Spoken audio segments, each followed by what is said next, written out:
तर बातमी आहे नाशिकमधून। नाशिक भाजपाने मोठा निर्णय घेतलेला आहे। नाशिक लोकसभेवर स्थानिक नेते आणि पदाधिकाऱ्यांनी दावा केलेला आहे। भाजपा पदाधिकारी देवेंद्र फडणवीस यांना साकडं घालणार आहेत। स्थानिक भाजप पदाधिकाऱ्यांच्या बैठकीमध्ये हा निर्णय झालेला आहे। नाशिक शहरामध्ये 3 आमदार, पालिकेची सत्ता आणि मजबूत संघटन असल्यामुळे नाशिकची जागा भाजपकडे घ्यावी अशी आग्रही भूमिका स्थानिक भाजप पदाधिकाऱ्यांनी घेतली आहे।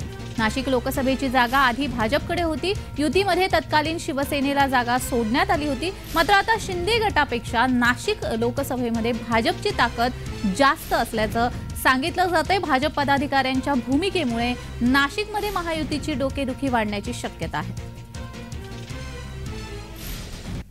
या अर्थाने जर बघितलं तर या ठिकाणी भारतीय जनता पार्टीचीच एक ताकद राजकीय दृष्ट्या आहे आणि म्हणून आमचा आग्रह आहे की ही जागा भारतीय जनता पार्टीला लढायला मिळावी। या ठिकाणी सक्षम असे आमच्याकडे 2-2, 3-3 उमेदवार आहेत।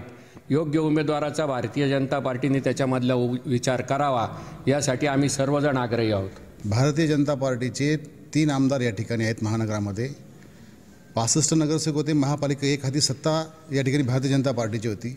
त्र्यंबकसारख्या नगरपालिकेमध्ये या ठिकाणी वर्षानुवर्ष सत्ता आहे आणि या ठिकाणी भारतीय जनता पार्टीचं संपूर्ण जिल्ह्यामध्ये नाशिक महानगरामध्ये एक चांगल्या पद्धतीचं नेटवर्क आहे।